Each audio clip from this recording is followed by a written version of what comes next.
everybody, it's Emily at Arc Schooling, and today is a very exciting day because it's Independent Bookstore Day and we're going book shopping.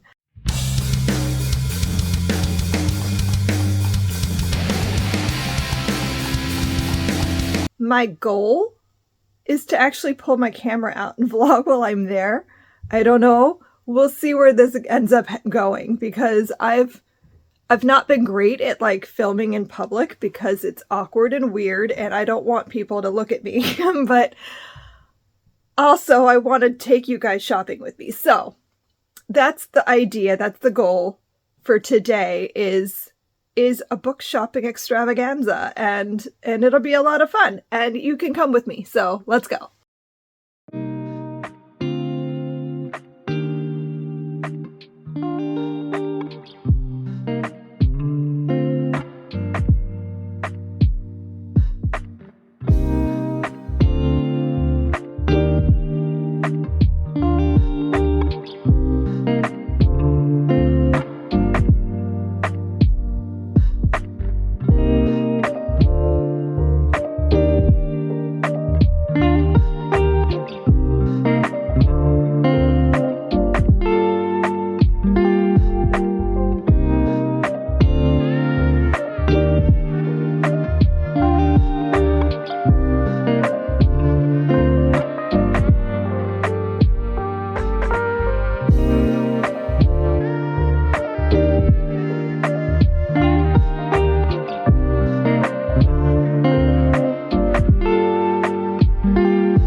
I am back from my book shopping adventure, and I bought way too many things. So let's look at them quick. I'll give you a little peek at all of my books. So I bought all of this at Gibson's Bookstore. I don't get to go there very often because they're a little bit far. I think it's like 45 minutes-ish from our house, so it's a little bit far to go on a regular basis. So I wanted to kind of do all the things and buy all the things. And I did. So I got a blind date with a book. I get nervous buying these because if I don't know what it is, what if I already own it? Because let's be fair, I have a lot of things. But this sounds like a specific book. Like, I think I know what it is. So it says it's fiction, satanic panic, 90s nostalgia, queer coming of age, set in New Hampshire, wine fraud, court cases, and witness protection, and it's signed by the author. I wish I could tell you what I think it is, but for the life of me, I cannot remember the name of the book, nor the author, but I can picture it. So like, I couldn't even look up to see what the title was of what I think it is. But the reason I picked this was two reasons. The satanic panic and 90s nostalgia is a thing that I was interested in reading, but what sealed the deal for me was that it is set in New Hampshire, and I need a book set in New Hampshire for the Build Your Library Reading Challenge, and I had been struggling with what I would read for that. So, whatever this is what I'm going to read for it. So, let's find out what I actually bought here. I'm kind of nervous. I don't think it's something I own. That would shock me, because I don't think I own anything like that. So, let's see what it is. Ooh, okay, so it's not what I thought it was, which I'm still going to have to figure out what that was. But it is something I've heard of. It's Rainbow Black by Maggie Thrash. So, and it's signed by the author. Ooh, and it had a little bookmark in it. So now I have 3 of these because I picked up 2 bookmarks while we were there. But it's signed. And, oh, I'm so excited. Now I have a book to read set in New Hampshire. And now I went, in my head, I decided if I saw this particular book, that is what I was going to buy today. And that's really the only book that I was like definitely going to get. And that is James by Percival Everett. The Adventures of Huckleberry Finn is one of my absolute favorite classics. I've read it, I don't even know how many times. So when I saw that there was a retelling coming out from Jim's perspective, I knew I needed to read that book. So I've been like keeping an eye on it, and I didn't pre-order it because I was been trying really hard not to go too crazy with the pre-orders, but I decided that that's what I would get today. And I was really excited. I saw it pretty quickly when we came into the store. So I can't really tell you more than that this is a retelling from Jim's perspective, and like it's his version of the events of Huck Finn. So I cannot wait to read this. I bought myself a copy of Emily Wilde's Encyclopedia of Fairies. This is a little bit out of my comfort zone. I don't read this specific kind of thing that often, but I've really liked Heather Fawcett's middle grade. I've read, I think, either 2 or 3 of her middle grade books and really enjoyed them. And so I've been wanting to check this out. And I want to say that I checked and they didn't have it at the library, or it was on a really long wait list. I don't remember. But there was a reason why I was like, I have to buy this book. And so I went ahead and got myself a copy. And I got the hardcover. I should have gotten the paperback because it would have been an easier book to read.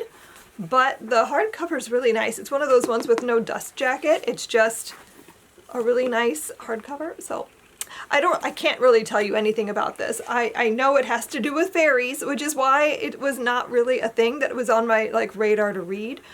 But since I have enjoyed her middle grade, I wanted to read that. I went ahead and got, and I don't know how to say the name of this book. I'm going to say it's Shane Lundy. I think it's Lundy. Shane Lundy by Darcy Little Badger. This is the prequel to Alatsaway.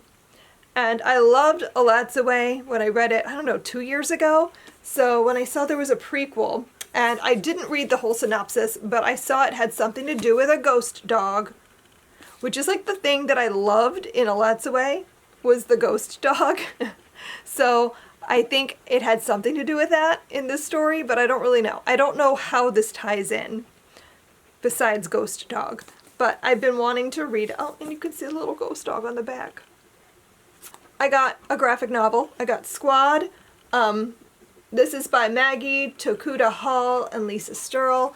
I've just been wanting to read this for a while. This is a like coming of age story about a girl who joins like a group of girls who are werewolves. It gives me, I don't know if it does or not in the story, but it gives me Lost Boys vibes, but make it werewolves, I think. Something like that. But I've been wanting to read this for forever, so I finally got myself a copy of that. I got This Wretched Valley. This is by Jenny Kiefer. This is like a new release. I think this came out in January, but I found it in their used book section.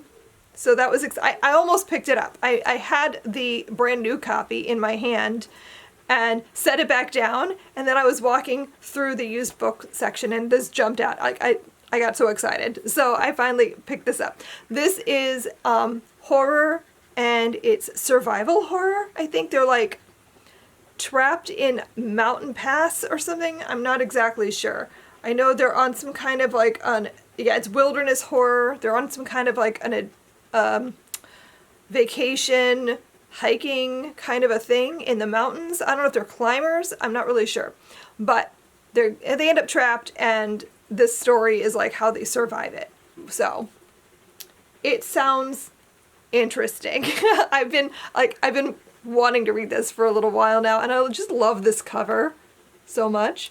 And this last book I got at Gibson's was sort of a splurge. It's not a thing I normally would buy at a bookstore because it's expensive, but it just like, I needed it.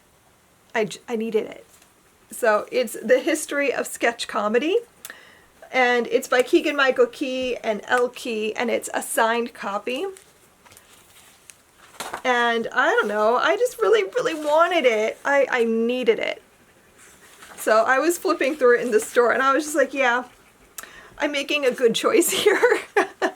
I'm making the right decision. This just looks like a really fun book. I love sketch comedy. I love Keegan-Michael Key. So I wanted it. So I have that. And I also, they kept handing me things at the register. He's like, oh, you got a free book. Oh, and you get another free book. And hey, here's an ARC. So I don't even know what these are. So I got Mother Love by Jean Trunstein. And this is, I think, a story collection.